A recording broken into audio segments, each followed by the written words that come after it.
Hi guys, this is Frank here, and in this ArmA 3 video, we're going to cover the authentic gameplay modification and how we can configure the medical system to be a little bit more simpler in our mission. Basically, we're going to try to make it more like the ACE 2 medical system from ArmA 2, and this is what I do in all my insurgency missions for ArmA 3. So the first thing we're going to do is click on the module creation tool here on the left, and then double click anywhere on the map. Set the category to AGM, and select the medical system module. Now here we have a list of medical stats and stuff that we could set up for the medical system, but we're not really going to go into detail about all of them. I'm just going to tell you how to make it more simpler for your missions. So the first thing I like to do is make the damage coefficient 0.9. This makes the damage that players receive less, so if you set this to a higher value, they will take more damage.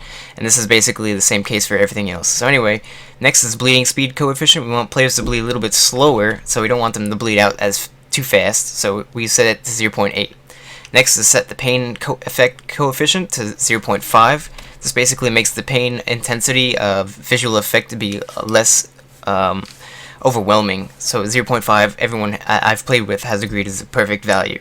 Next is the non-medic time coefficient. Basically, if a player is not a medic, it'll take 2 times longer for them to patch themselves up or someone else up. But I like to set this to 2.5 to make medics a little bit more important, but not going too crazy on making it take too long to do a medical treatment. Next is max unconscious time. I like to leave this at -1, so I'm not going to go into it.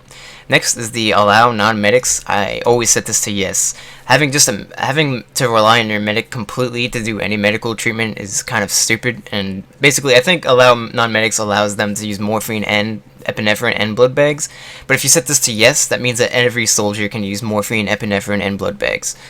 Next is the required diagnosis. I always set this to no. Basically, you don't want people to have to see if they're injured after they just got shot before they could patch themselves up. It's stupid. So I set this, always leave this at no. After that is prevent instant death. I leave that at no. Prevent death while unconscious. I leave this on no. We don't want these invulnerability things. There's also issues that can kind of come up with those sorts of scenarios anyway. There's like little glitches and stuff, so we just set that at no. Let it stay normal. Next is single bandage. I always set this to yes. What single bandage basically does is make it more like the ACE 2 medical system, where instead of having to patch every individual part of your body that might have gotten injured, you'll just be injured or not injured pretty much, or rather you'll be bleeding or not bleeding. And there's 2 stages of bleeding that I know of. There's like yellow, it'll say bleeding in yellow and bleeding in red, or something like that. And if you patch yourself up, it'll go to from red to yellow, and then you have to patch yourself up again one more time. But you won't have to select a specific part of your body to heal. It'll just, heals your general bleeding status, and that is much better in my opinion. And usually it's just you use 1 bandage, but sometimes you get a little bit more injured than usual and you have to use 2. Next is the unconscious can chat. I like to leave this at no. It's more immersive in my opinion, so we're just going to leave that at no. Enable overdosing. I leave that at yes, because that makes it so that players have to plan a little bit more intelligently when they use morphine instead of just using every time they get popped with a bullet. So depends on the playstyle, but I like to leave this on yes. And usually the medical effect wears off pretty fast. I think it's like 5 minutes or something like that. Next is require medevac. This requires triggers and stuff like that, and it's more complicated to set up a medevac area, so we're just going to leave this on no and not go into detail about that.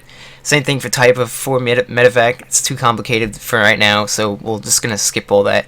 Automatic wake up, we're going to leave that on yes. This basically allows players to wake up from unconsciousness automatically. This doesn't always happen, because depending on how badly wounded or how much they've bled out, they might not wake up anyway. But if in case the bleeding wasn't so bad but they ended up passing out in the process, they can wake up from that. And disable screams, basically when you get hit with AGM, your guy kind of screams, so it's really up to you whether you like it or not.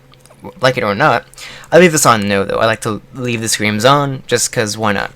So anyway, that's about it. That will basically make your medical system much more simpler for AGM, and in my opinion it's much more enjoyable. And if you have a small group that you play with, this is the best fucking medical system that is out there.